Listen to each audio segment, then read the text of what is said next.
It's a deep understanding of the people on your team.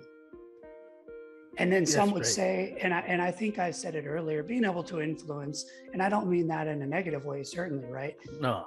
But it's absolutely being able to influence the people that are on your team. And you're only able to do that if you have a deep understanding of them. I personally believe that culture is a direct responsibility of senior leaders. The leader is responsible for developing the type of culture they want within their organization. That's right. Culture is different than climate. Culture changes slowly over time because it's from the top down. It's from the senior leader down, whereas climate can change on a dime. That's what's going on at the ground level, at the individual contributor level with the middle management folks or the people on that team. So climate can turn on a dime, but culture is something that has to permeate throughout the organization. And culture, you've got a great culture, A, when nobody wants to leave. That's B, right. so your retention is good and your recruitment is almost non-existent in the sense of if a job opportunity is posted in your organization and you've got people within your team recruiting for you, you've got a great culture. That's right. Because it means they're talking about what's going on in your organization when they're out of the office, and they're willing to put their name to somebody they feel would be a good fit coming into your team. Welcome to the Nicholas Brown Podcast, a podcast talk show about real estate investing, business leadership, and personal development. Each week, we explore current real-life case studies about how to build financial independence through investing in real estate to build your personal portfolio through passive income models, along with interviews from the top business leaders and personal development leaders. Now, here's your host, Nicholas Brown.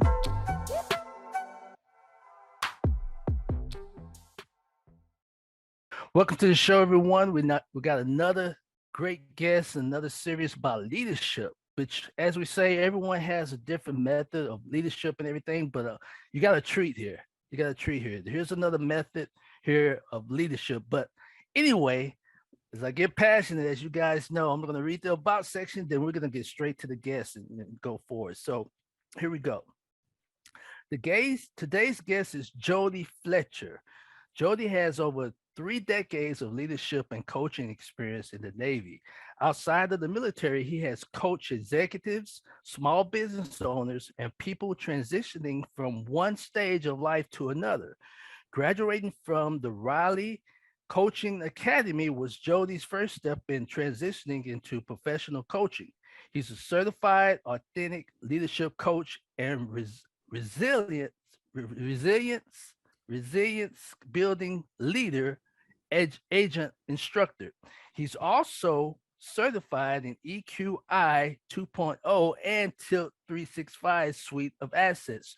Jody's an active member of the International Coaching Federation, ICF, Raleigh, North Carolina chapter, and hold a Master of Science in Emergency and Disaster Management.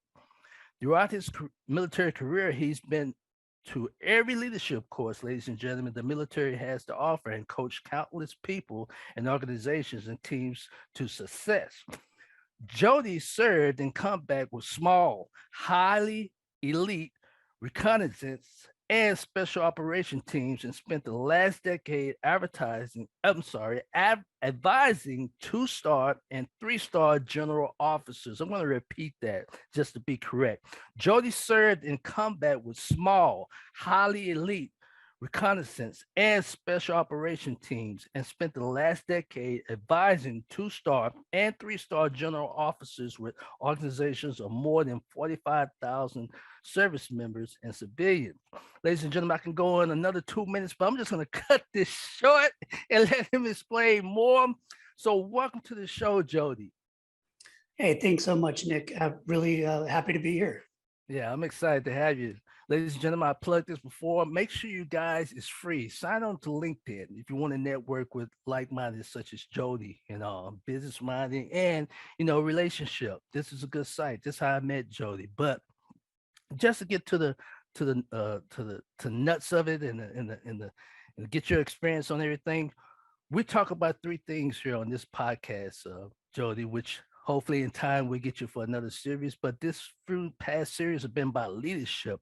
So we're gonna focus on three things that ties in with leadership. We're gonna talk about motivation, teaching, and perspective. So you can get your own twist. Just tell me, what your thoughts are, because that's what the listeners here are doing. By the way, if you're watching this on YouTube, make sure you subscribe. That's where you get alerts for my upcoming series that deals with leadership. And also, if you're listening in on a podcast, make sure whatever source you're on, Spotify, iTunes, whatever, make sure you download that where you have alerts for anything that's coming in the future. And make sure, I'm going to give you a plug. Here's the thing. You're going to get a plug with Jody. He has a podcast. I'm kind of jumping the gun. You definitely want to sign on to his podcast. And if he has a YouTube, you'll get that in time, though. But here we go. I want to get that out.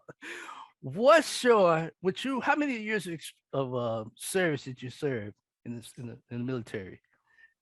29 years and some change. Wow. Thank you for your service. As we say before, this is natural, man. It's dedicated. 29 years and some change.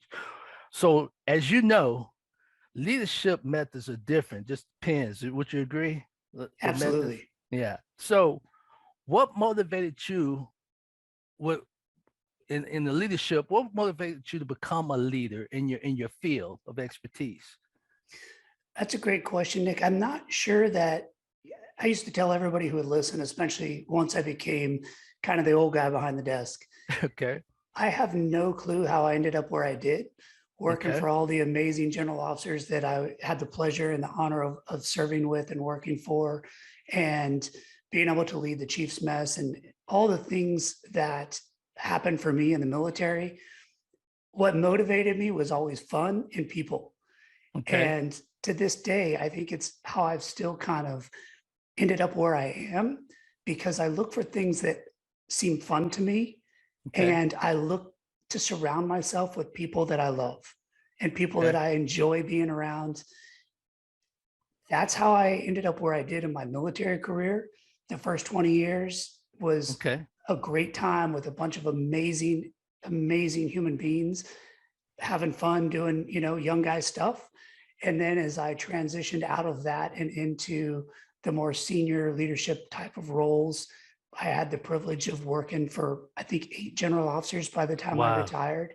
Wow. And I sat so you were surrounded by leaders. They had to take charge or be around other like-minded at that time.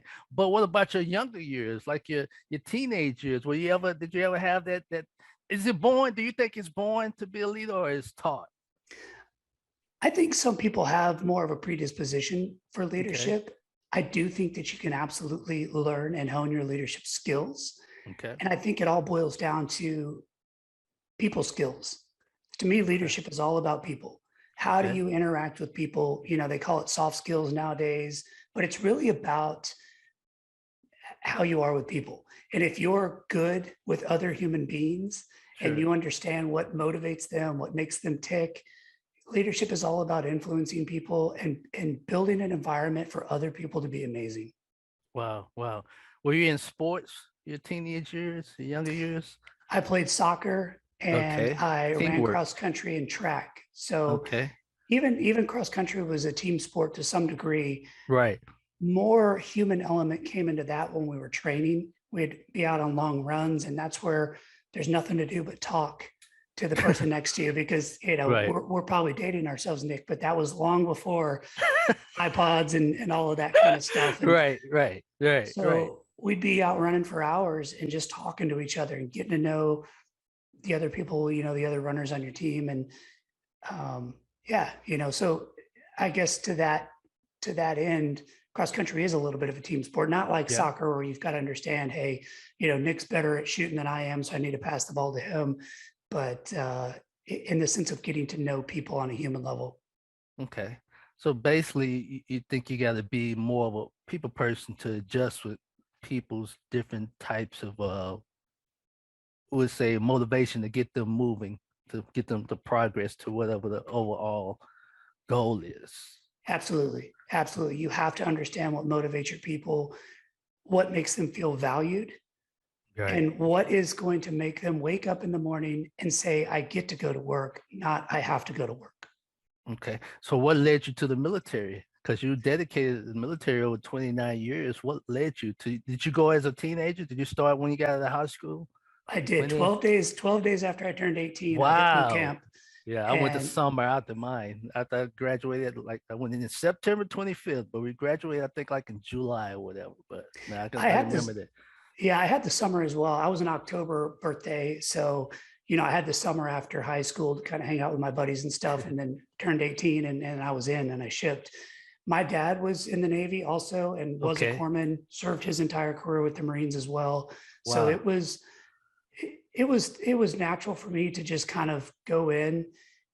And I just was having this conversation with somebody the other day. I was not ready for college when I Okay. was a young man. Okay. I was ready for adventure.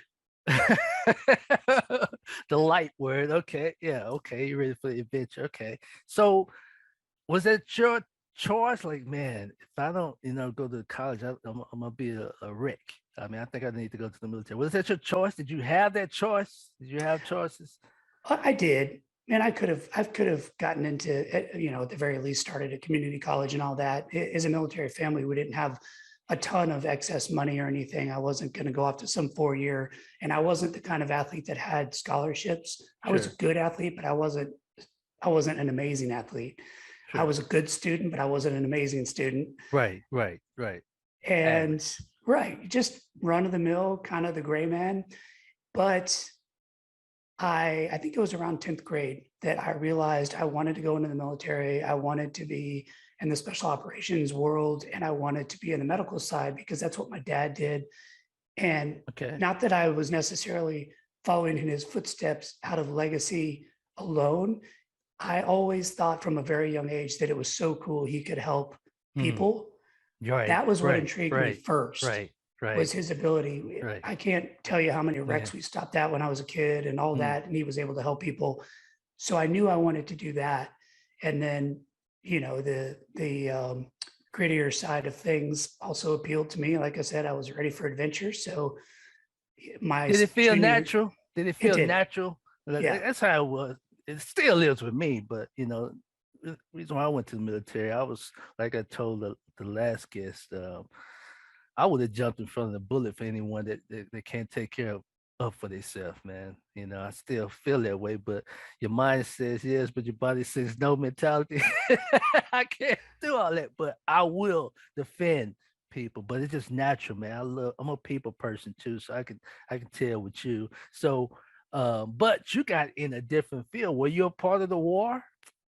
I was. Yeah. I've got Wow. several deployments overseas, pre war and during the war. And yeah, I mean, I was just one of those guys that came in at that time frame where in the 90s, there was nothing going on. When I first joined, we had a lot of training and all that. And of course, 9/11 kicked off. Right. I was in for all of that. Man, And man. then I cycled out of the more operational roles and into the more senior leadership roles right in I think it was around 2013. So things were still going hot and heavy, but not quite as much as they had been the previous decade. Reason why I ask that, because you have different types of method as you become of age, or you're getting certain surroundings of type of leadership. So what was your method? What was your method?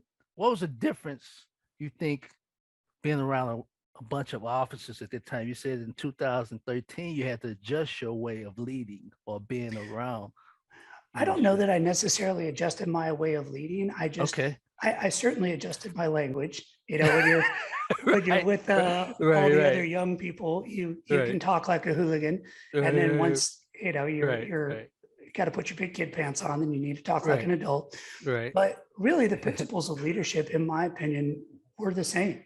I was looking to build relationships with with the new team, if you will. So I came from a team of Marines and sailors that were out doing the business, and then when I transferred into the more senior leadership roles, I was working with the command team, and I viewed that as just another team that I had to assimilate into.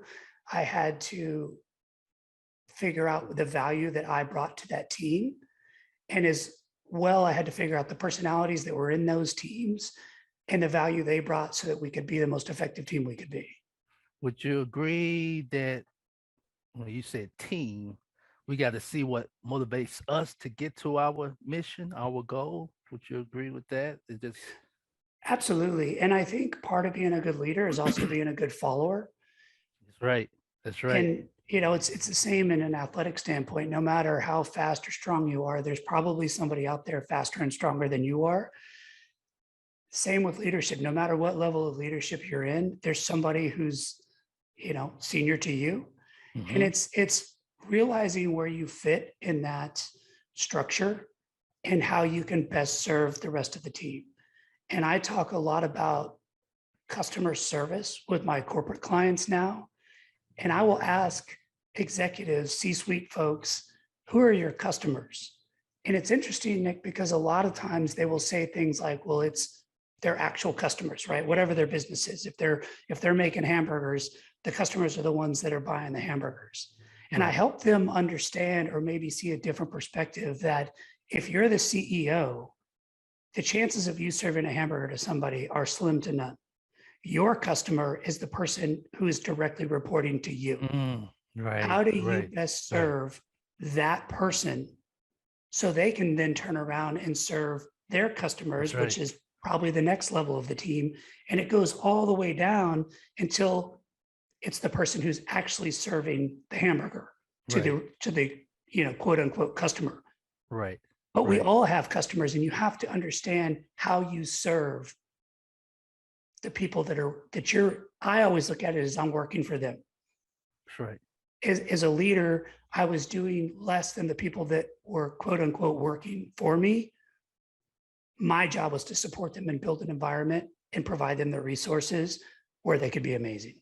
This episode is brought to you by Nicholas Brown, REI.club. Hello and thanks for watching this brief video. My name is Nicholas Brown. I'm an author and a residential developer here in the Dallas-Fort Worth area, and we're on target this quarter of redeveloping 5 properties here in the Dallas-Fort Worth area. And our passive investors, they're just sitting back and relaxing it because they're enjoying receiving the double-digit returns, which is protected, secured, and insured. So if you're a passive investor, or if you have 401k or retirement income or decent credit scores in the 700 and above, Then download our chart for more information at nicholasbrownrei.club/partner, and I'll send you our DFW double-digit returns case study chart. Once again, for more information, go to nicholasbrownrei.club/partner. That's awesome. That's awesome. So give this, because I know you kind of hit the question that I always ask. What's your thought? What is leadership to you then? To this day, what is leadership to you? You pretty much answer the basics. So give me a 1 minute or less pitch. What's your thought of leadership? What is leadership? It's a deep understanding of the people on your team.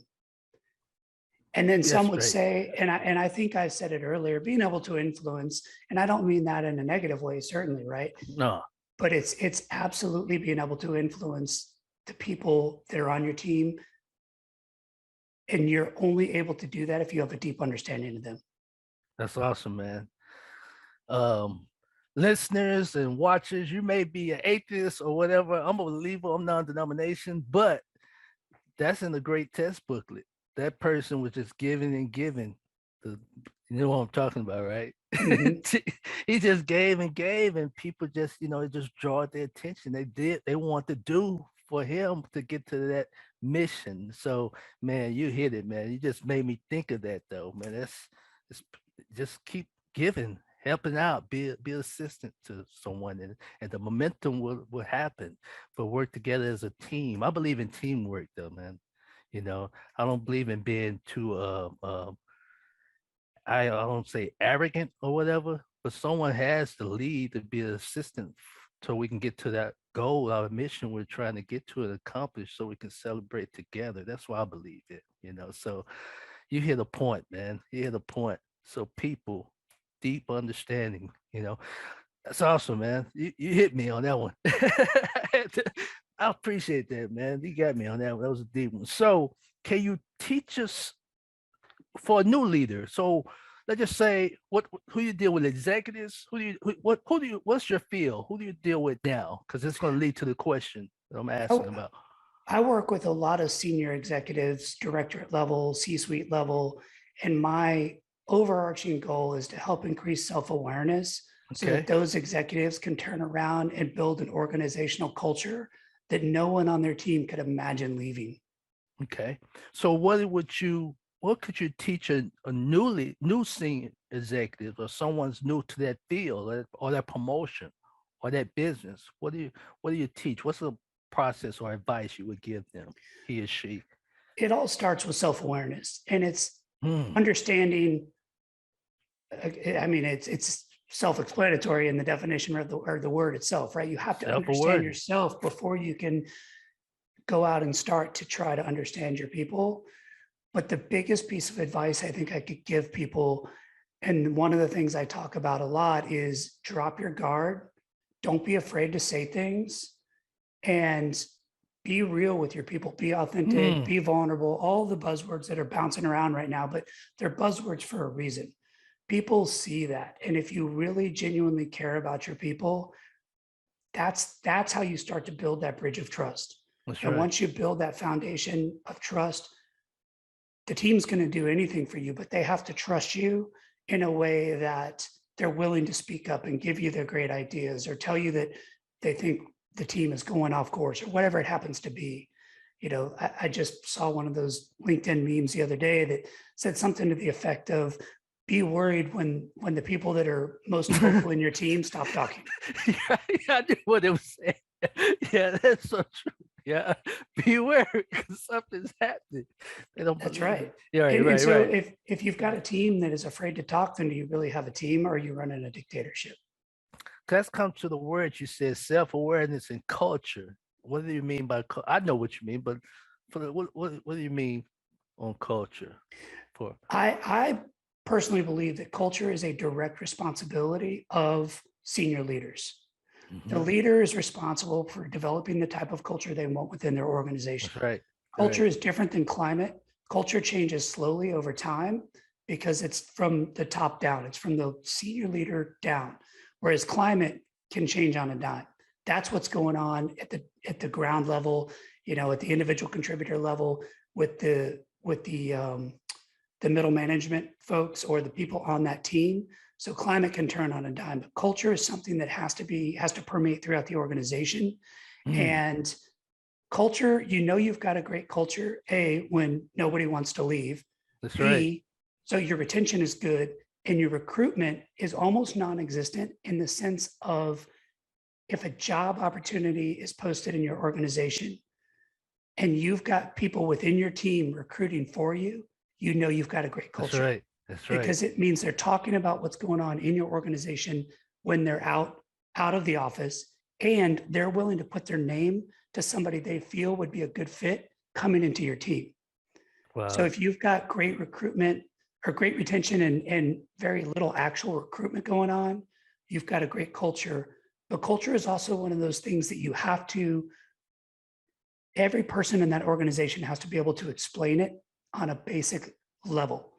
So if you walk out, let's, back to the hamburger organization, Right. I should be able to walk up to the person who's actually making and selling the hamburger to the customer and ask them, hey, what is your culture in this That's organization? right. And they That's should be able to tell me in very few words what it is. It might right. be a play on the name of the company, however you do it, but they should understand in no uncertain terms, whatever it is, the customer's always right, or I don't know, but if every person in your organization can explain what the culture is in basic terms, then you probably need to work on your culture. This episode is brought to you by Nicholas Brown, REI.club. Hello and thanks for watching this brief video. My name is Nicholas Brown. I'm an author and a residential developer here in the Dallas-Fort Worth area, and we're on target this quarter of redeveloping 5 properties here in the Dallas-Fort Worth area. And our passive investors, they're just sitting back and relaxing it because they're enjoying receiving the double-digit returns, which is protected, secured, and insured. So if you're a passive investor, or if you have 401k or retirement income or decent credit scores in the 700 and above, then download our chart for more information at nicholasbrownrei.club/partner, and I'll send you our DFW double-digit returns case study chart. Once again, for more information, go to nicholasbrownrei.club/partner. Right. And it's basically like they agree with it. It's their passion. It's like second nature to them. Like, hey, I'm a part of this, and I'm gonna do what it takes to be a part of this culture. I want to. Am I right? You are, Nick, and there's another interesting point, and I've asked this question to many of the leaders that I work with as well. They say, I want to build this kind of culture. Okay, great. And the first question I ask them is, what are your core values? Right. And most values, people have a hard time answering that because they've never been asked and they've never sat down and thought about it. My core values are humility, authenticity, grit, accountability, and service. Okay. So if, again, self-awareness, if you know what your core values are, then you're going to be able to develop, a culture for an organization or a team. But if you don't know what you stand for first, you're going to have a hard time building values in a team environment that will permeate throughout the organization. That's deep. I got my timer here, ladies and gentlemen. I was expecting for this to end a little bit sooner, but it's not. Because he get deep. He hits the points, man. How does that change from your experience in the military for his leadership? What have you seen this? Because you just transitioned not too long ago, correct? I did. I've been coaching for a couple of years now. I was coaching a little bit in the evenings and on the weekends when I was still in. You're preparing yourself. Sound like it. I was, because I realized that's what I wanted to do. Okay. And I just had the unique opportunity to work for a company. And so they were feeding me clients. Sure. And I would take on what I was able to handle. But it's an interesting point, Nick, because people are people. And it doesn't matter if you're doing military stuff or if you're, making multi-billion-dollar deals. The issues that go on within any organization are usually people-based. It's communication, it's culture, it's motivation, it's value. All of these things are intrinsically human needs. And if you don't address those, you're never going to make any leadway. So as I have transitioned and work, solely with corporate America, I found that there's a different twist on it because they're talking about making hamburgers as opposed to motivating the team to deploy the things. Right. But you're still trying to motivate people at its core. That's right. And I'm able to, I think, interject some stories here and there to kind of help. But really, all the questions are very similar, maybe worded differently, but to what I would ask senior leaders in the military. It all comes down to motivating your people and knowing your people. Okay, so that's the last question that we talk about perspective. So what has changed? What's your perspective on leadership overall over the 29 plus years? I would say now, anything that stands out, like what has changed overall in your life or your surroundings around leadership? What's your perspective? I've certainly matured over the years, and I think about myself when I was a younger leader. Because if you've been in the military longer than a day, you're in charge of, you're leading somebody, right? If there's two of you, one of you is in charge, is what they always say.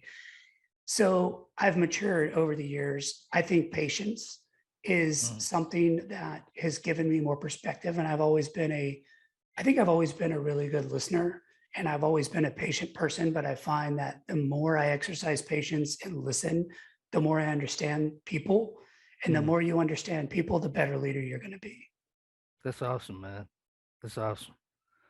Well, man, I'd love to get you on another series about personal development also. Yeah, I'd love to come back. I love to have you. Ladies and gentlemen, go to his LinkedIn. You'll see some videos, some motivations, some inspiring videos that he gives his, I just say about a minute or less thoughts of what's happening. But I'm telling you, go to LinkedIn and you'll see what I mean. So you got anything happening in the next few weeks, or any way they can get in contact with you, Jody? Absolutely. And I will talk a little very quickly about the LinkedIn. I always ask people to Thanks. describe something in 3 to 5 words.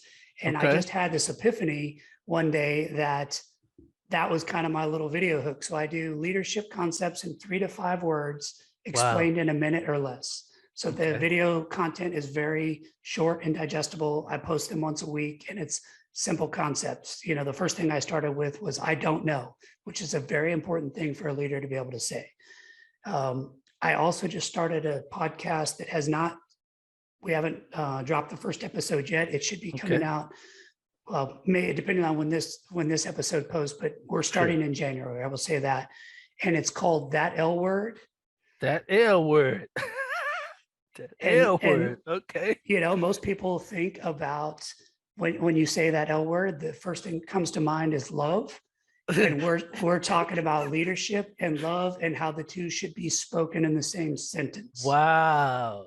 So it's a This is podcast wow. about leadership and all the stuff that people are afraid to say out loud. And my buddy Morgan Lattimore and I have very similar. He'd be a great guest for you too, but you have very Please. similar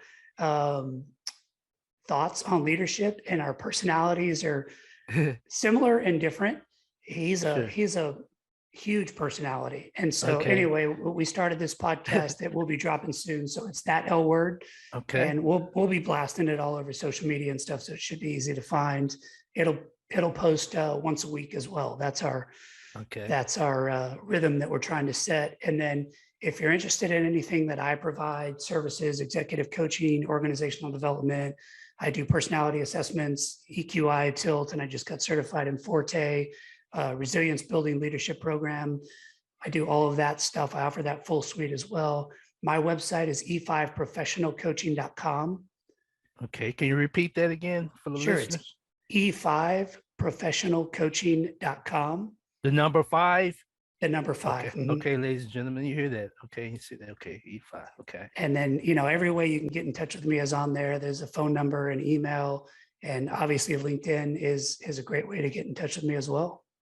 Speaking of that, can you give us 1 minute or less, 3 to 5 words leadership? I don't know. Explain that, and then we'll end this, man. Please. Or please give us something. So I don't know. What do you have recently that you got the video on? So you said 3 to 5 words, which you had the video, which I saw that stood out. I don't know, for as a leadership. You don't explain that. Explain that to her for as a leadership. Right. So I don't know. Being able to look at your people as a leader and say, I don't know. I don't have all the answers. Mm-hmm. You're expressing vulnerability. Okay. And you're inviting them to trust you. And when you tell them you don't know, you're showing that you trust them, and you trust that they are the subject matter experts. They are the ones that are closest to the problem, and you're inviting them to provide the answer. Figure it out. Right. Together. Right. That's right. An upcoming episode is going to be, what do you think? So when you say, I don't know, a follow-up to that is always, what do you think? What do you think? Send me a plug on LinkedIn. Please. I want to listen in on that one. What do you think? And I don't know. Because it's about, once again, I think is momentum. You got to get some momentum where we're trying to meet our goals. I'm a goal setter and to meet my target. I write down my plans and follow through and execute. So, man, I love to get in on that. I don't know. And it's kind of like part 2. What do you think? Butcher, it's coming out, ladies and gentlemen, the podcast, That L Word. Stay tuned for that. And I'm going to link it also. Make sure if you're on LinkedIn, let me know. I will. Soon, yeah, Jody, I will. And so I appreciate it. Tie that on. So that's basically it. I appreciate your time on here, Jody. And I look forward. And hey, man, you're an awesome guy. This is another special episode. I should have said special, but it became a special episode, ladies and gentlemen. Well, thanks so much, Nick. I really appreciate you having me on. It's been a pleasure. Thank you, sir. Well, there you have it, ladies and gentlemen. As I said before I end this, don't condemn, don't complain, because you have a choice to make a change. Have a great day.